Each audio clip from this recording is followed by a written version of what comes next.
Olá, querido irmão em Cristo, Shalom, Adonai, que a graça de Deus seja contigo. Eu quero convidar você para 5 minutinhos de reflexão teológica. Juntos nós vamos aperfeiçoar o saber teológico. Você já ouviu falar ou você conhece o calvinismo, né? Ou teologia calvinista?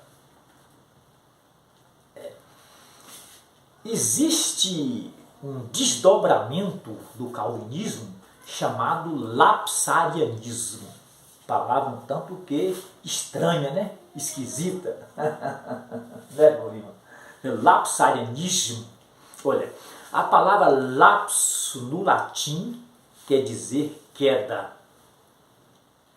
Então, o ponto nevrálgico, o ponto de discussão maior do lapsarianismo é a queda do homem. É o mistério da queda do homem.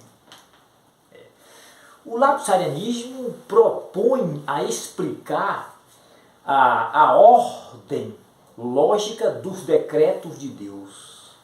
Não a ordem cronológica e temporal, mas a ordem sequencial. Entendeu? E o lapsarianismo tem duas vertentes. E você quer saber sobre essas duas vertentes? Então, venha comigo rapidinho. Me dê aqui, meu irmão, a inerrante palavra de Deus. Bem, as duas vertentes são o infralapsarianismo e o supralapsarianismo. O infralapsarianismo, a palavra já diz, né? Infra vem de infraestrutura, é o que está embaixo. E lapso, no latim, quer dizer queda. Então o infralapsarianismo é uma visão soteriológica que acredita que os decretos de Deus aconteceram depois que o homem caiu. Entendeu?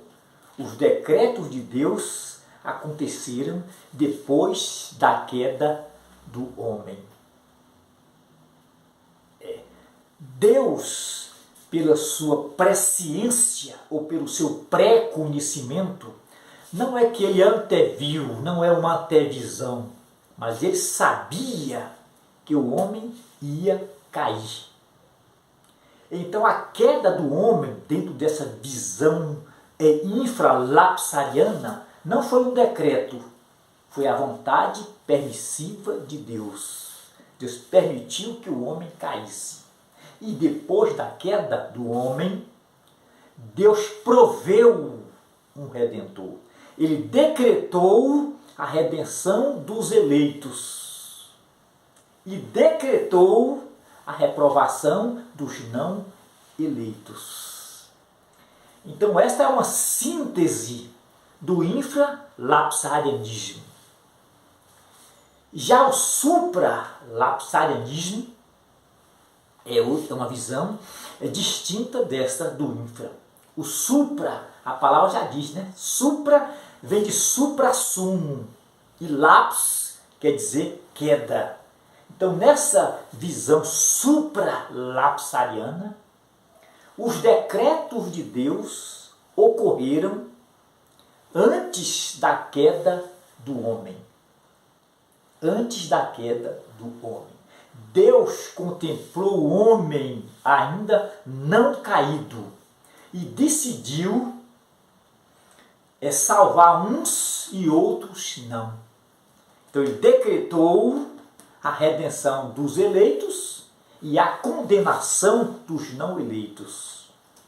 O supralapsarianismo é uma espécie de hipercalvinismo, porque é extremado. O supralapsarianismo é uma espécie de dupla predestinação. Ou seja, antes da queda, Eu disse que o ponto nevrálgico é a queda do homem nessa visão lapsariana. E para o supralapsarianismo, antes da queda, Deus decretou uns para a salvação e outros para a condenação. Então é uma espécie de dupla predestinação.